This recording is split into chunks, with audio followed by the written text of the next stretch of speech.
Kagilid na talaga ang Duterte impeachment ayon sa mga kaalyado ni VP Sara sa Senado. Alam na raw ito ng administrasyon kaya't ang kanilang diskarte binabago. Isusulong na umano ng sabayan ang reklamong impeachment at mga kasong kriminal laban sa pangalawang Pangulo. Yan mismo yung admin, sa palagay ko, interesado na mawalang visa na yan kasi kinakabahan din na matalo. Aminin natin.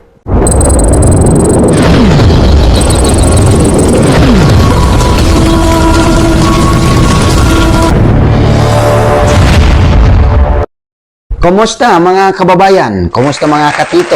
Ito na naman po si Tigres Random World. Search for Truth Channel, magbabalik po sa inyo.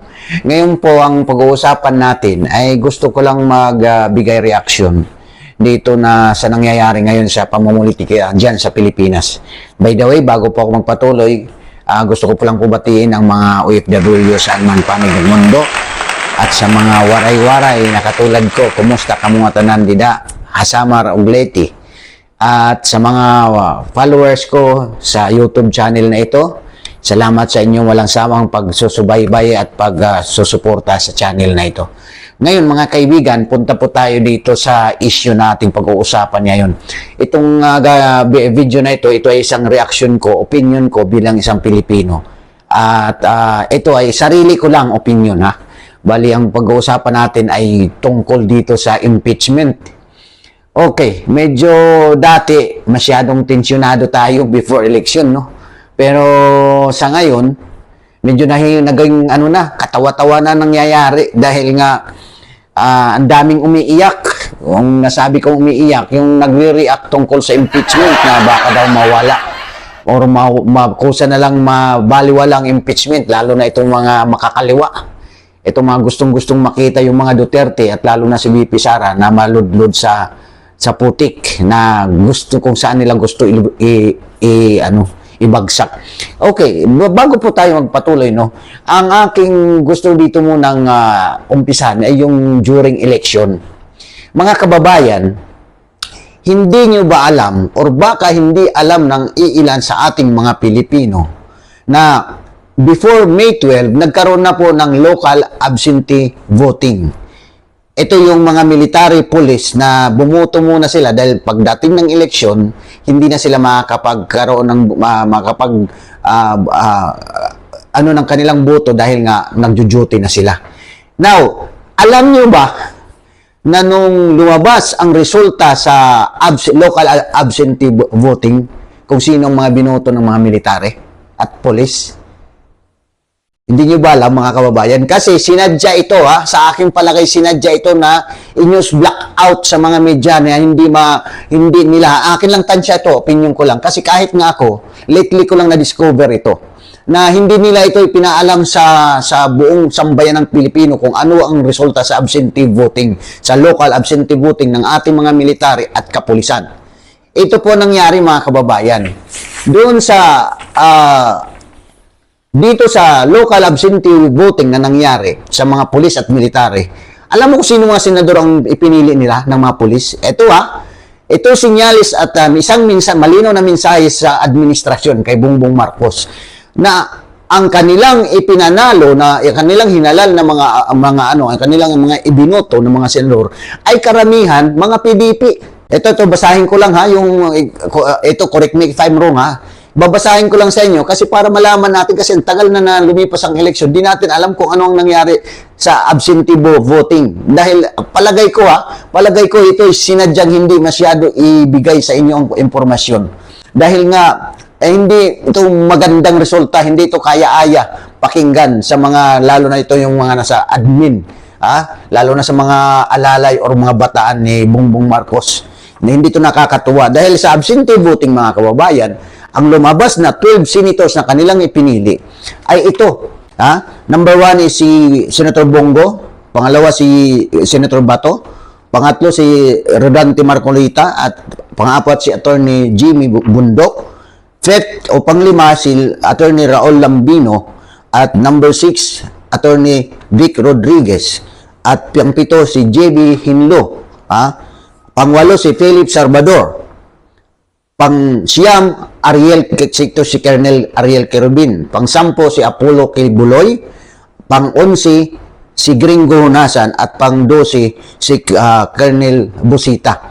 Now, dito makikita mo mga kababayan na karamihan dito ang pinili ay mga PDP. Ito'y palatandaan na hindi sila na natutuwa.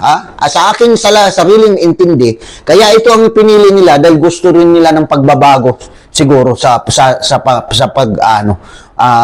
gusto nilang pagbabago sa ating pamunuan, lalo na sa Senado. Dito nila inihayag. Ito yung mensahe na yun, wala man ang nangyaring anuhan dyan, karahasan, pero dito nila idinaan sa boto. Ibinoto nila yung mga taong alam nila na na pwedeng makapagbago sa ating bansa. So, dito pa lang mga kababayan, bago tayo pumunta sa impeachment, dito pa lang malinaw na mensahe na siguro dito, kung ako si President Bongbong Marcos, magdadalawang isip na ako. Dahil nga, ang akala nila, hawak nila, sabihin na natin hawak daw nila kuno ang mga generals. Pero ito, overall na po ito ng mga military at kapulisan ang nagsasalita, ang nagpahayag ng mensahe. At lalo na itong si Speaker Romualdez, tuwang-tuwa siya, akala niya siguro hawak na niya yung tansya ko dito, wala dito yung isang, kung may bataan man siya na senador o mayroon man siyang inendorso o ang alyansa, bakit hindi dito pumasok ang alyansa? Kung pansinin natin, walang pumasok na alyansa dito ng mga senador. So, ibig sabihin noon, opinion ko lang ito, ayaw ng mga military at ng kapulisan sa mga kandidato ni Bongbong Marcos. Ngayon, mga kababayan, punta po tayo dito sa impeachment. Alam niyo mga kaibigan, hindi ko lang alam kung medyo mayroon na kayong naiisip kung bakit in-impeach si VP Sara. Sa totoo lang, hindi naman talaga ang sadya na in-impeach si VP Sara dahil doon sa 125 million na confidential fund. Dinahilan lang yon mga kababayan. Dahil dalawang grupo ang naghabol kay VP Sara na hindi dapat siya magpatuloy sa panunungkulan sa gobyerno. Dahil isa siyang banta, sa aking opinion, isa siyang banta na ang kanilang mga pangarap hindi matutupad habang ang mga Duterte ay nakaupo. Ito yung ambisyosong si Tambaloslos. Prangkahan salita. Ito si Martin Romualdez, isa ito na ginamit niya ang impluensya, sa aking opinion, sa aking palagay, ang Kongreso. Bilang isang speaker siguro, dahil nga dito sa impeachment, ginamit sila. Ibig sabihin, sila nag-initiate para sa impeachment. Pero sino yung nagsuporta? Sino ang nanuhol doon sa mga kongresista na pumirma? Dahil itong mga pumirma, hindi dahil sa impeachment o hindi dahil sa mga ginawa na paglabag daw ni VP Sara sa confidential fund. Pumirma sila alang-alang sa makukuha nilang pundo daw para sa kanilang distrito o yung ayuda. Diba? Suhol. So, hindi ibig sabihin na pumirma sila dahil may nagawang mali si Duterte, si VP Sara. Pumirma sila dahil doon sa amount na pinangako sa kanila. At kung hindi ako nagkakamali, parang may nabasa ako na, hindi ako sure dito, pero according doon sa nabasa ko, parang si Senator Rodante Marcoleta na parang nagtatawag, kinakausap yung mga kongresista, isa-isa daw na tinatanong kung bakit daw sila pumirma. Kung totoo ba na tungkol lang doon sa pinangako na pera, hindi dahil doon sa totoong rason kung bakit ma-impeach si VP Sara. So, iyan naman na hindi tayo confirm doon. Mahirap tayo ano lang natin yan. Ngayon, at alam naman natin si Senator Marcoleta sa Kongreso pa. Yan ang kaisang nagtatanggol kay VP Sara. Talagang pinakita niya ng hayagan na talagang dinidipinsa niya, hindi dahil si VP Sara ay kakampi niya o dahil may mali na nakikita siya doon sa Kongreso. Okay? Now, itong impeachment mga kababayan, may dalawang grupo dyan. Yung isang grupo, itong kay Martin Romualdez, halata naman kahit sinong ordinaryong Pilipino kahit bata, tanungin mo kung sinong gustong magpa-impeach kay VP Sara. Siguro naman, alam na. Diba? At si Bongbong Marcos, ulit-ulit yung sinasabi na hindi niya gusto ang impeachment. So kung hindi niya gusto, sino may gusto? Diba? So kung gusto niyo ng kasagutan kung sino may gusto, balikan niyo yung pag-start ng impeachment. Sino ba doon ang nanuhol? Sino ba ang nagpursige nito ng ang impeachment? Di ba ang Kongreso? Sino ang leader ng Kongreso? Di ba? So, kayo na bahala mag-judge nito. Ngayon, ang tanong ito, may umiikot ngayon ng mga chismis na gusto daw patayin na ang impeachment. Bali, ngayong 19 Congress pa lang, dapat daw mawala na ang issue ng impeachment complaint or trial para kay VP Sara. Ngayon, inamin ni Senator Bato na para siya yung nag-i-initiate daw ng resolution na to kill the impeachment para daw ibasura ang impeachment. At kung di ako nagkakamali, napanood ko ito na inamin mismo ni Senator Bato. So, pangalawang rason, alam niyo bakit? Ako naniniwala, mga kababayan, na itong impeachment ay mawawala. Maniwala kayo sa akin, mawawala. Alam niyo bakit? Kasi itong dalawang grupo na naghabol kay VP Sara, naghabol sa mga Duterte na hindi na bumagsak, na pabagsakin nila. Itong isang grupo, tansya ko, kumampi na dito sa mga Duterte. Sa mga Duterte block na ayaw ng impeachment. Alam niyo bakit? Ito atin lang tansya, mga kababayan. Alam niyo bakit? Una, si VP Sara may hawak-hawak na ebidensya na pag ipagpatuloy itong impeachment trial, may lalabas na ebidensya which is ako sigurado sa akin nakita nung investigasyon sa Kongreso, yung white envelope. Naalala nyo, may pinangalanan siya doon kung sino ang nag-uutos na bigyan ang isang tao kasi yun daw authorized niya na tanggapin yung pera na yun buwan-buwan yata kung di ako nagkakamali. So may sasabit doon, kaya nga sabi nga ni VP Sara na natawa nga ako dahil may mga kongresista at saka iba pang mga grupo na hindi naintindihan yung tinatawag na parable, yung bloodbath, sabi niya. Kasi interesado siya na magpatuloy ang impeachment. Hindi lang kayo, mga kababayan, ng mga makakakaliwa. Yung mga gigil na gigil kay VP Sara na hindi ginagamit ang utak, hindi ginagamit ang analysis, hindi lang kayo ang gusto ipagpatuloy ang impeachment. Si VP Sara mismo naghahamon dahil alam niya na pagdating sa impeachment, hindi siya makukonvict, mga kababayan, hindi siya makukonvict, maniwala kayo sa akin. Ngayon pa lang, mayroon ng 13 na senador, 13 na senador, katatapos pa lang ng eleksyon, mayroon daw kuno 2 senador na nagbaliktad agad nakipag-usap kay VP Sara, isipin nyo yan. Okay? So, mayroon, sa conviction, kung matuloy ang impeachment, hindi siya makukonvict. So, siguro, ang alam na ni Presidente Marcos na wala silang panalo at saka hindi naman talaga siya may interesado mag-impeach kay VP Sara Siguro lang kasakitan siya, ang pinsan lang naman niya. Di ba? Ngayon, ang problema ito. May isa pang grupo na galit kay VP Sara pero ngayon umatras. Alam niyo bakit? Dahil hindi naman siya makikinabang pag na-impeach si VP Sara at alam niya na sasabit siya. Alam niyo na siguro kung sino tinutukoy ko Sasabit siya pagka ito pinagpatuloy ang impeachment, sasabit siya doon sa impeachments. Kasi lalabas doon, nadamay siya. Yun yung reason kaya pinag-iinitan si VP Sara dahil nga naalala nyo, hinihingan siya ng pundo ng party doon sa pundo ng DepEd at saka sa ang party daw nila hindi niya binigay kasi nga budget na yun So doon siya nagsimula pinag-initan. So yun mga kababayan, Ngayon, mga kababayan, bakit sinabi ko na hindi si Bongbong Marcos ang, sabihin na natin, sinusuportahan lang niya, pero hindi siya mismo ang interesado sa pag-impeach kay VP Sara. Dahil nga dito sa nakarang eleksyon, ang kanya mismo campaign manager na si Congressman Toby Chanco, hindi pumirma sa impeachment, doon sa impeachment complaint, hindi pumirma si Toby Chanco.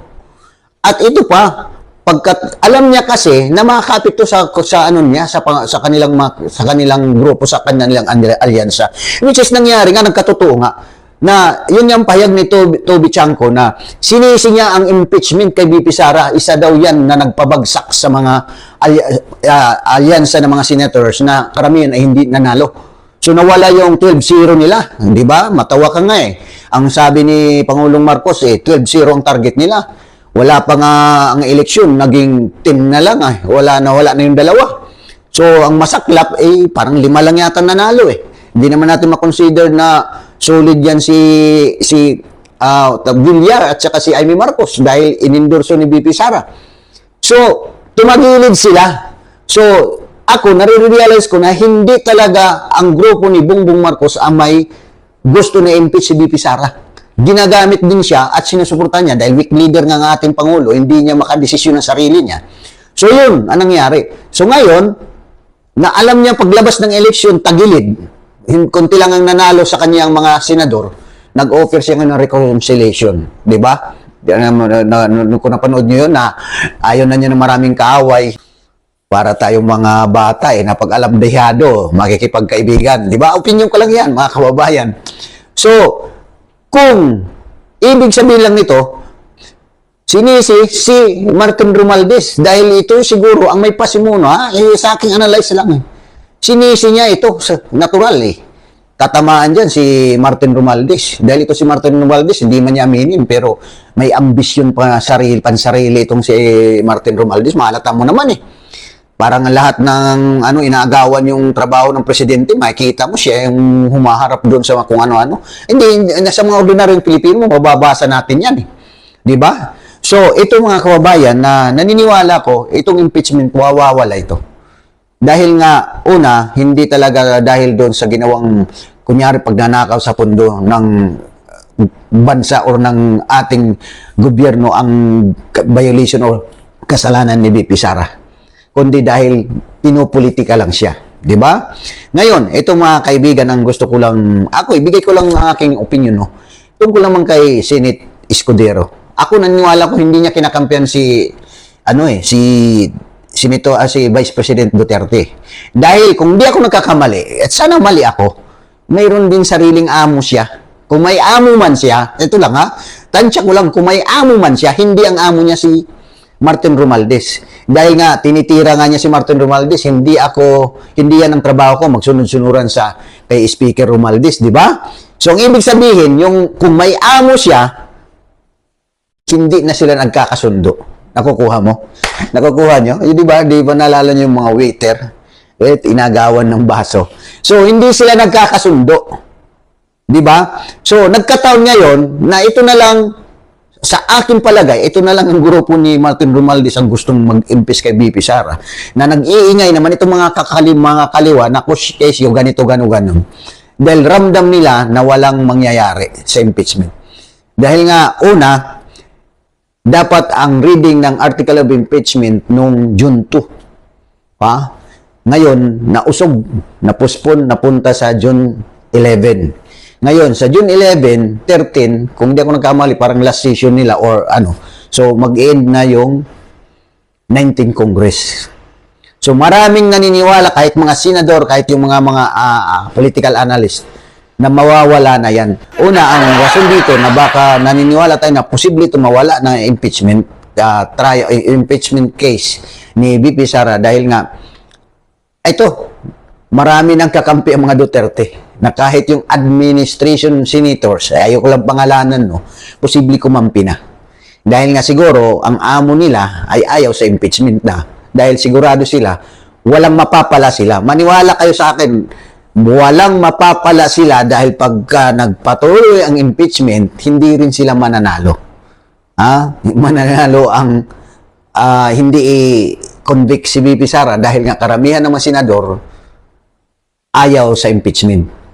Di ba?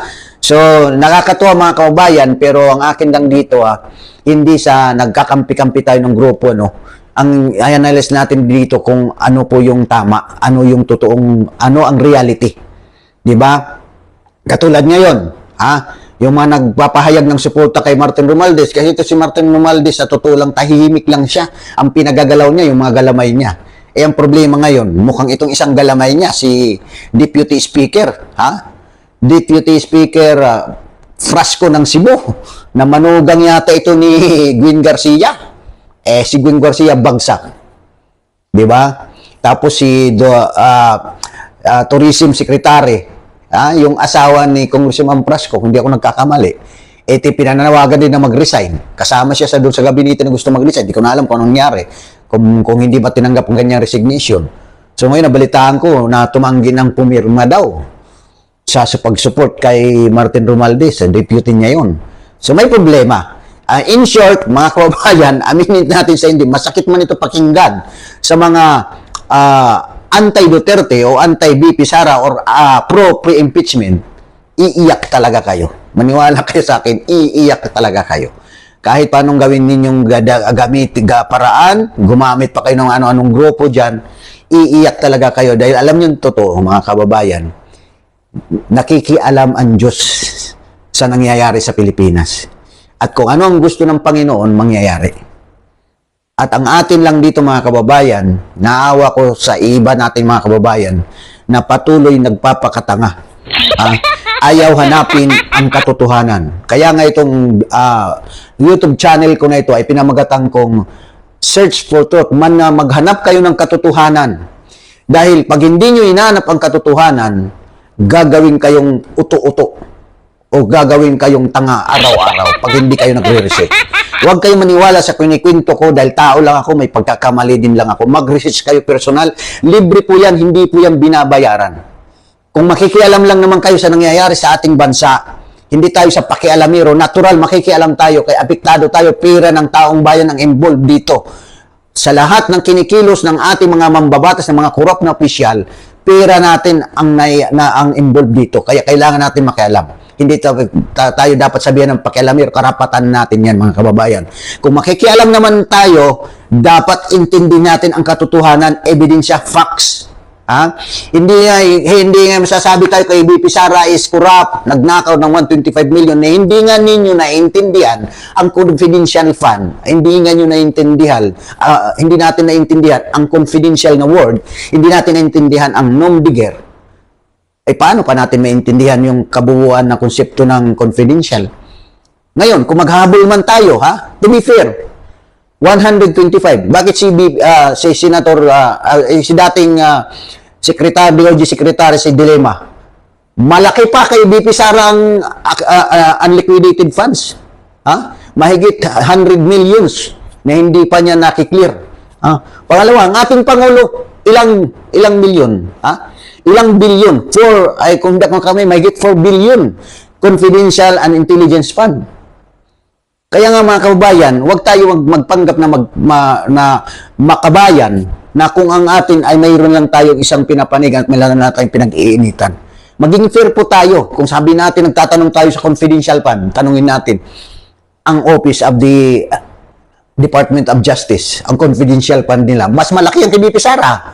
Yung sa ating presidente, malaki yan kay BP Sara. Kalingkingan lang si BP Sara sa pundo. Diba? So, yun mga kababayan, hindi pa ako galit sa mga tao, Galit lang ako sa sistema. Dahil hindi dapat ganito magpatuloy ang mga ganito kasi nga katulad kahapon, June 6, kahapon mga kababayan, nalungkot ako dahil within 1 month difference lang March to April, from 1.93 million na walang trabaho, tumaas ng 2.06 million ang walang trabaho within 1 month lang. Huwag kayo magpahikipokrito mga kababayan na gumaganda ang buhay ng mga Pilipino. Huwag po tayo magpakahipokrito. Kasi kung patuloy nyo i-insist na gumaganda ang kabuhayan ng mga Pilipino, tanga kayo.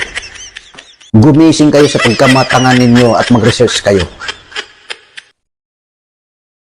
Mga kababayan, masakit man ang mga nabitawang o salita, pasensya na po kayo. Ang akin lang dito ay magising tayo sa katotohanan, masid tayo, maging alerto tayo sa lahat ng nangyayari. Dahil kawawa tayo na hindi natin naalalaman ang katotohanan at patuloy tayo na nagsusumiksik doon sa mali na hindi natin alam ang totoong nangyayari. Why? I am favoring BP Sara dahil yan po elected Vice President natin. At wala naman perfecto lahat. Lahat ay makasalanan. Ang mga leader walang perfecto. Nagkataon lang. Ang ginagawa ni VP Sara ay lesser evil. At alam ko, yung mga pinagbibintang nila ay hindi makatotohanan. Dahil nagre-research po ako. Mag-research din po kayo. Dahil alam ko, politically motivated lang ang ginagawa nila kay VP Sara. At eto mga kabayan, kung sila ngayon iiyak or umiiyak na dito sa napipintong pagbaliwala ng impeachment, mas iiyak sila pag naupo ang bilang presidente si VP Sara.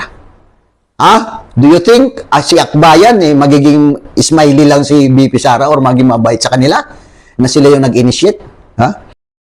Di ba? So, maraming mga tao na ayaw maupo si VP Sara o magpatuloy manungkulan sa gobyerno dahil alam nila banta sa kanila si VP Sara dahil hindi nila mabilog ang ulo. Hindi nila kaya maging oto-oto.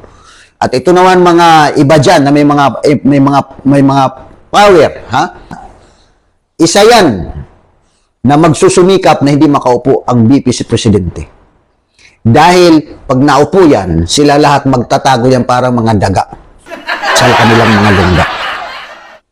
Alam natin yon at ito ay opinion ko lang po mga kababayan. Dahil alam nila marami silang ginawang atraso sa taong bayan. At tayo naman, akala natin pumapalakpak tayo, mga kaibigan, pinaglalaroan lang tayo sa kanilang mga kamay. So ang atin na lang, ipagdasal natin na naway patuloy ang Panginoon na makialam sa sitwasyon ng Pilipinas. Dahil sa ngayon, medyo blind tayo, nadidisib tayo sa mga nangyayari sa ating paligid. Yung mga dating mga politiko na hinahangaan natin, ngayon nagugulat ako. Wala na dahil sa kanilang political interest, lalo nito si outgoing senator, si Pimentel, Dati talagang idol ko yan Kasi sa tatay niya Ngayon hindi na, nag-i-insist na siya. Parang ano na siya, alam niyo bakit? Asawa kasi niya inappoint na diplomat ni Pangulong Marcos, di ba? Ang chief of staff natin, kapatid niya, inappoint din ni Pangulong Marcos. I think kapatid or asawa. So ano ang aasahan natin sa kanila? Natural, ang kanilang gagawin ay pabor doon sa kanilang pinagkakautangan ng loob. So ang issue dito is, ang pagkakampi na ngayon, hindi dahil sa tama o mali, or ang pagkakampihan nila ay kung saan sila nakikinabang. Yun na ngayon ang nakikita ko. Wala na yung prinsipyo o sa katotohanan at mali, kundi doon sila kung saan sila nakikinabang. But for sure, iiyak sa dulo yung mga taong may mamasamang adhikain sa kanilang sariling interest, sa kanilang politika, pamumulitika dito sa ating bansa. Maraming salamat sa iyong panunood. Patuloy po natin pagdasal ang ating bansa na ang katotohanan, ang tama ang manaig. Whether it is BP Sara, kung siya man, patuloy natin ipag-pray ang ating presidente. Dahil nga, kahit nga ang ating presidente, inaamin niya marami rin siyang kaaway. Hindi lang kaaway, marami na rin Pilipino ang hindi nagkakagusto sa kanya. Kahit nga yung mga diehard niya, mga supporter, nag-pull out na ng support sa kanya. So, I hope and pray na tayong lahat mga Pilipino ay maging open-minded, manaliksik sa katotohanan. Dahil ang katotohanan lang po ang magpapalaya sa atin. God bless us all and God bless the Philippines.